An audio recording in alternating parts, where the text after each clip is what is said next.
Here is a video request by Gypsy Hustled. As I'm going through my video requests, he says, can you talk about whether you believe there will be a full-on economic collapse in the United States, such as a debt crisis, hyperinflation? Also, if there is a collapse in the dollar, what sort of crisis would emerge? And what would be the best way to survive and thrive in this environment?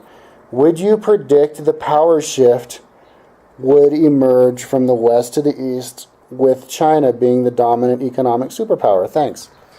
Okie dokie. Yeah, I've been watching some like economic movies lately, or documentaries lately. If you look in my likes, you can see them. And I guess I'll attach them to this video. Like the history of money, videos about the Federal Reserve and stuff like that, and people are saying that that there's going to be, I think even Ron Paul is saying that there's going to be an economic, the dollar is going to collapse because so many people, because the dollar is the like the backed currency of the whole world, the way that gold used to be in the past, and now it's the dollar, and people all over the world are buying up the dollar, and after people realize that it's just a fiat currency, they're going to stop buying it, and then they're going to sell the dollar and like buy like actual physical things. And they're saying that like the super rich people who know what's happening, what's going on, what's coming, are actually using their money to buy physical things because they're expecting the dollar to collapse. And if you look around, I think you'll notice that you look around and people are like buying up houses, and like land, and you're like, why are you buying up houses and land if you don't need it? And it's because they're expecting the dollar to collapse, and then that they'll own their house instead of just these dollars. And then what would happen after that? Well, yeah, I think that there is a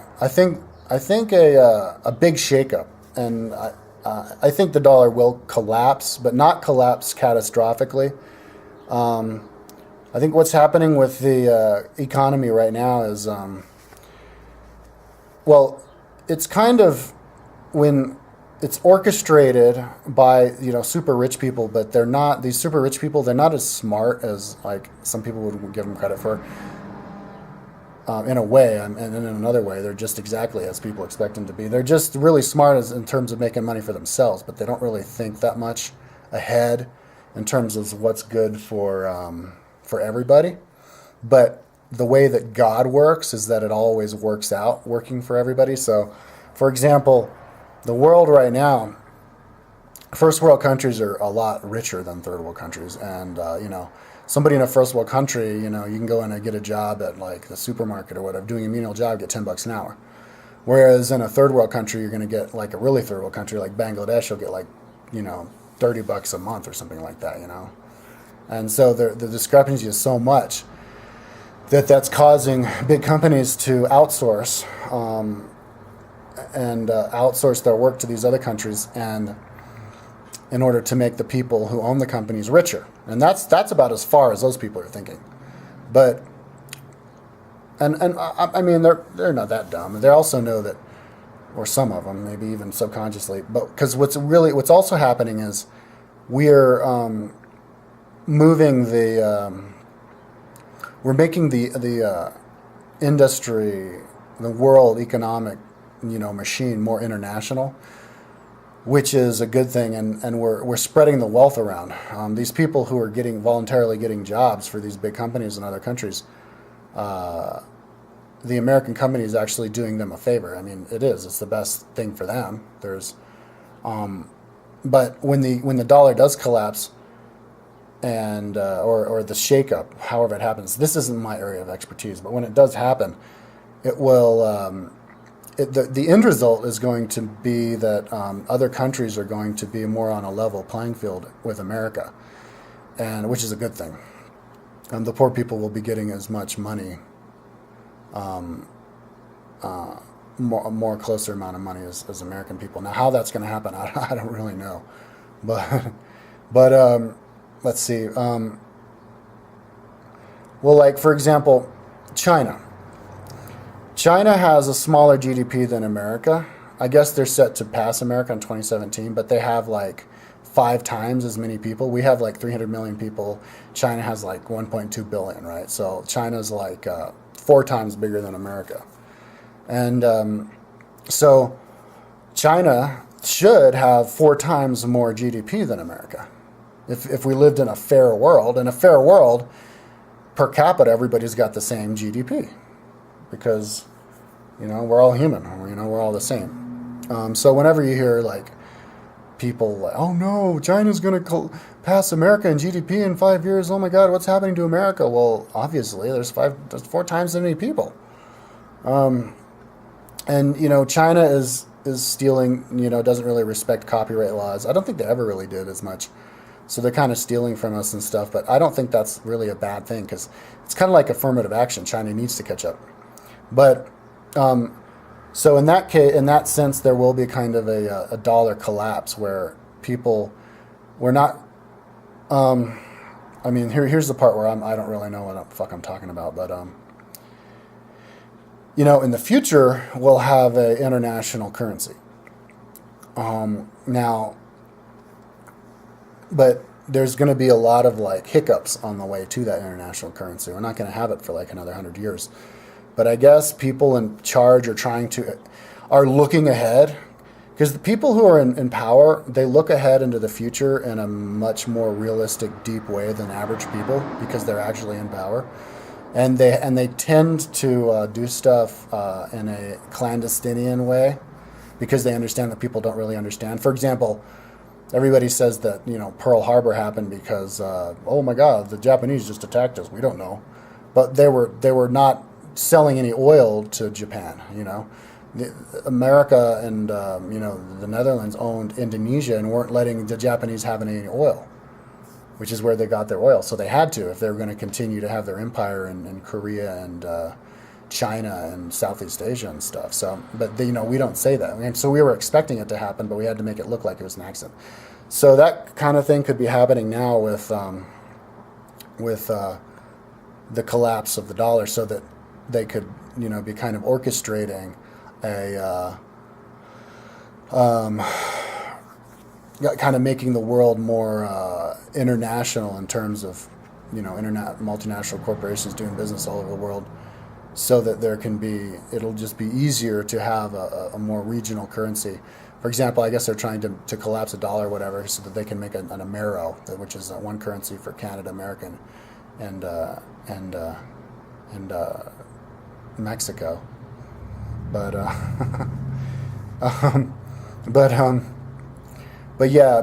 if there is a collapse of the dollar, and Americans make less, well, that would mean that our exports are a lot cheaper. So we would just stop importing and start exporting.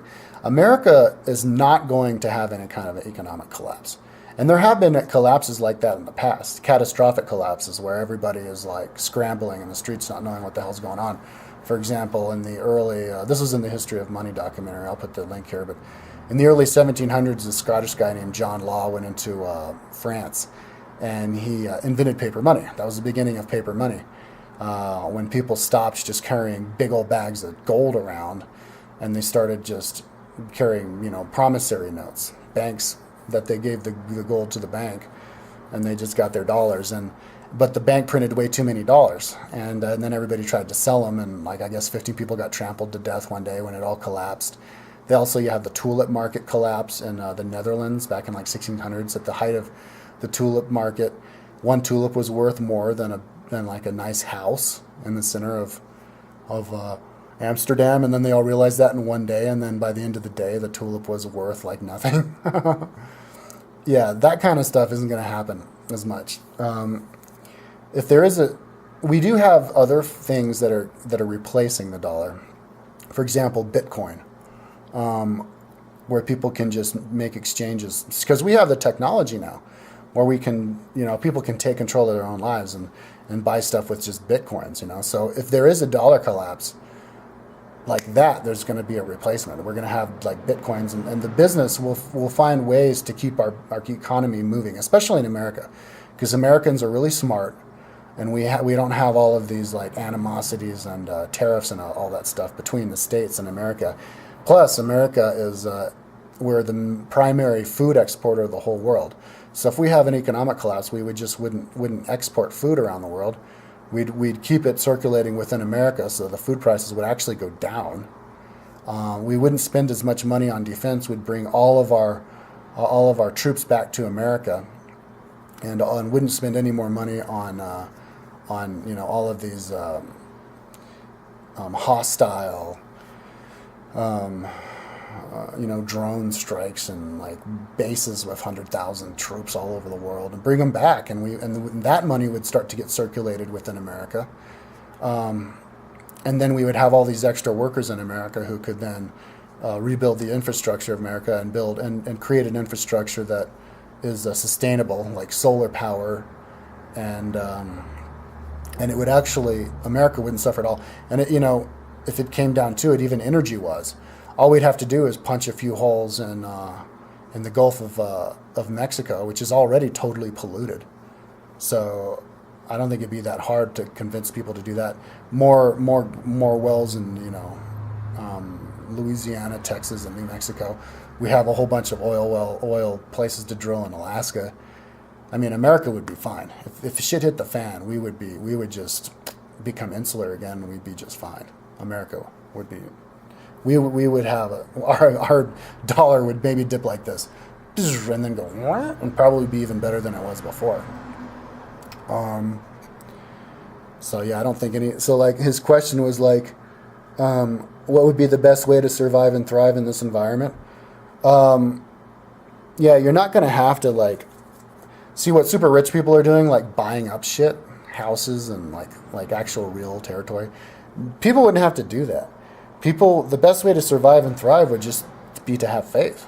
Just keep, do what Bush said. Keep buying, keep working. Just don't use the dollar. In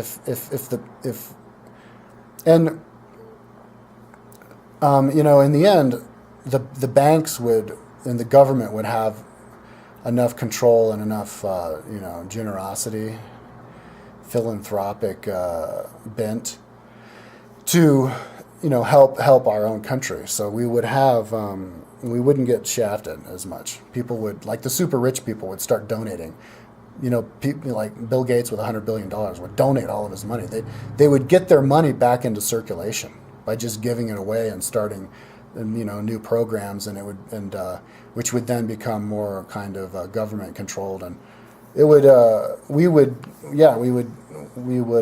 think we'd be just fine. So to survive and thrive, you don't have to like move into a tent in the middle of the woods with a machine gun, or like buy a whole bunch of gold bars and bury them in your backyard or something like that. No. Big collapses. See those big money collapses, like what happened in France. This was 200 years ago, and people didn't. It was the first time that's ever happened. That stuff's happened so many times, and so many people are talking about it now. We're not going to get caught off guard like that, and we'll know what to do. With all the people out here, with all the communication, it's a lot more. There's a lot more communication between people, a lot more education than there was back then.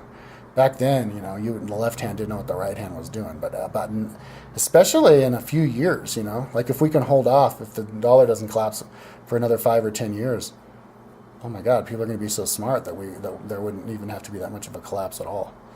But I think there will be a collapse, some kind of shakeup that's going to, we're not out of the woods in terms of how we're going to, we haven't figured it out yet, like how we're going to get those third world countries up to par with first world countries. But third world countries are third world countries for reasons other than just like wealth discrepancy. Wealth discrepancy is a result of ignorance, of like people not knowing how to function their country. We have bad politicians in power today who are making bad laws that are only helping the big businesses because people are stupid and they vote those bad politicians in. And you have this like mob herd mentality of, oh, I'm Republican, I hate the Democrats, I'm Democrat, I hate the Republicans. So, and I hate him so much that it doesn't even matter if I hate the third party guy or the independent guy. I just have to get the other guy out. Blah, blah, blah, so they keep them all in, and it's. But yeah, once people wake up and they get smarter people, and smarter people run, then we'll make better laws, and it'll all get better. Yeah. So, but yeah, there's a lot that we need to do. I mean, what kind of adjustments we need to make? I think the big adjustment we need to make is we need to get rid of the IRS, because it's just a waste of resources, a waste of manpower. You know, we spend so much money on like accountants and all that kind of stuff, and it makes it too easy for people in charge to fuck you. Like somebody could just in the IRS could just say, "Oh, you owe me $50,000 because whatever, because you know you didn't file your taxes 5 years ago. Okay, now you're in jail." You know, and also it's just too expensive. So just to have sales taxes. We also need to get rid of the Federal Reserve. That's just I was watching the videos about their Federal Reserve.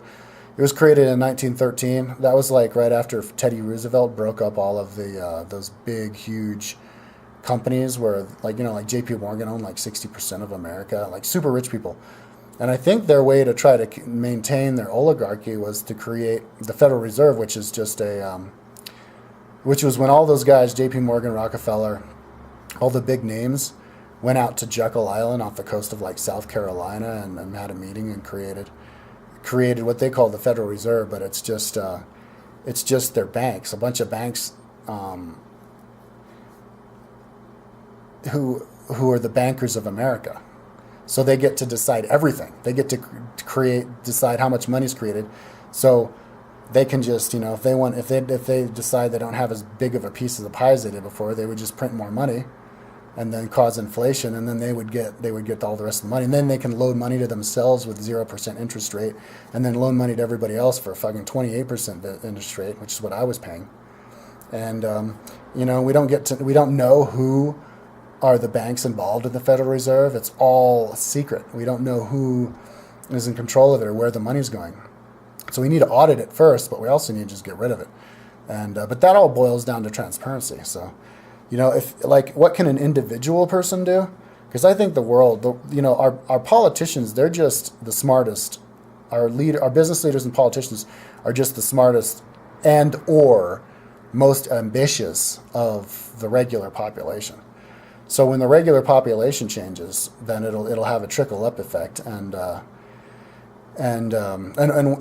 know, when the regular population, when it starts to become like people do stuff because they think it's good for the world and not just because it makes money, then the people who run for office are going to be running for office because they think it's good for the world, not because it makes money, and that's a trend of the future. So, you know, what can you do as an individual person? Well, just be more transparent in your own life. You know, like do a daily vlog. Upload a picture of yourself. Gypsy Hustle. What the fuck is wrong with you? Where's a fucking picture of yourself, you loser? Upload a video, fucking retard. Upload a video of yourself talking, dude. Upload a video of yourself having an opinion about something. You're just this like, you're like an eyes without a face. You're like this anonymous voice, you know. And when you get all these anonymous voices, when people can just say, that's why we get so many internet trolls, because they're just like, they're so invisible that they feel, I don't know, like there's people casting judgment on them or something. So then they'll cast judgment on you, and then they feel like they're smarter than everybody else. And then they're attacking somebody like me who's just trying to make a difference and make stuff. You know, like my timeline. I get more crap about my timeline than I get you know, compliments. And I'm just trying to make the world a better place, man.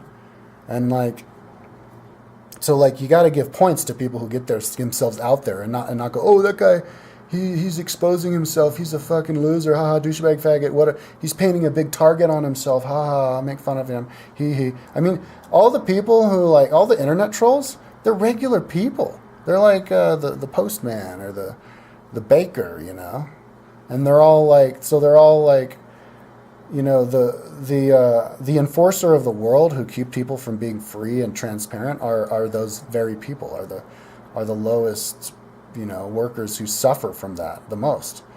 And if everybody became transparent, then obviously we would expect transparency, and we would have no tolerance for people who aren't transparent up there on top of the pyramid. And, we would have we would make it happen. Demonstrations in the street. We wouldn't vote for the wrong people. We would, everybody would know. And then when everybody knows about something, is talking about something, like if everybody in the world talked, in fact, I should do this. I should say, get rid of the Federal Reserve and title the video that. But I mean, I've liked the things and signed the petitions for getting money out of politics, Wolfpack and all that kind of stuff. But if everybody talked about this stuff and it was all common knowledge, then the people up top would be like, oh yeah, of course, then we have to do it too. That's just how it would happen. It's a bottom-up thing, trickle-up economics. So anyways, will there be a full-on economic collapse? No, there will not be a full-on economic collapse in the United States. Debt crisis, hyperinflation. Our debt has gone up crazy. And some people think that it's a conspiracy by Obama, because I guess he's jacked up the debt by like $4 trillion, 4 years more than as much as the last 50 presidents combined or something like that. Like craziness. He just spends money crazy, wacky, wild. And some people think he's trying to do it to collapse the dollar. And it probably is. I think it is a conspiracy to make the world more of a level playing field. Because if we stop relying on the dollar, and then China stops loaning us money. Well, I mean, China, we buy stuff from China, so if they stop loaning us money, we'd stop buying stuff from them and make stuff ourselves. But there will be a shakeup. There definitely will be a shakeup, and China will probably say, okay, no more money for you, and then we'll say, okay, no more stuff from you. We'll make it ourselves, and then there'll be a little bit of disagreement, and then people will start buying, people will start be doing more contracts with China because they'll have more money, which is a good thing. Like Iraq will start hiring China to build roads for them instead of us, which is a good thing because it'll make it more apparent that going into Iraq was stupid. Going into Iraq for the sake of, going into Iraq for the sake of making us more money wasn't really the reason. It was just to set Iraq free, and we did it for free because we're nice people, and there you go. But yeah, it'll somehow make the playing field more level, and yeah. So, but yeah, the debt thing. How are we going to pay back the $16 trillion in debt?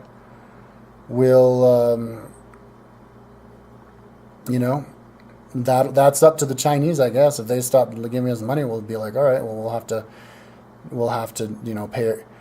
We'll have to redistribute the wealth in America and pull back our empire and then start paying that debt off, and then maybe even introduce free energy from the aliens. If we introduce free energy, that'll make our life more efficient, and then we can have create extra money to pay back China, and then get China up to par with America and make China 4 times the GDP of America, which is what it should be in the first place, because they have 4 times the population. And then China can, maybe we can even adjust how much we owe them. I don't know. That's about as much as I can say, dude. I'm not that much of an economist. I'm a historian now. When I'm done with the history timeline, then I'll get going on the economy. But at least I did the video, man. You got to give people credit for doing the video in the first place. And get your fucking photo up on the internet, man. Jesus Christ, dude. What's up with everybody being anonymous? Check this out. Like, the people who wrote, okay, well, some people have their pictures, but no picture, no picture. Oh, there's a picture, but no video. No picture, no picture, no picture. There's a picture, but no videos. There's a picture, but no videos. No picture, no picture. No picture. There's me. Picture, shitloads of videos. Picture, but no video. No picture, no picture, no picture, no picture, no picture, no picture, no picture, no picture. There's me. No picture. It's like, what's up with everybody being anonymous, dude? It's fucking ridiculous, dude. Grow a sack. Okay, that's it. Bye-bye. Peace out.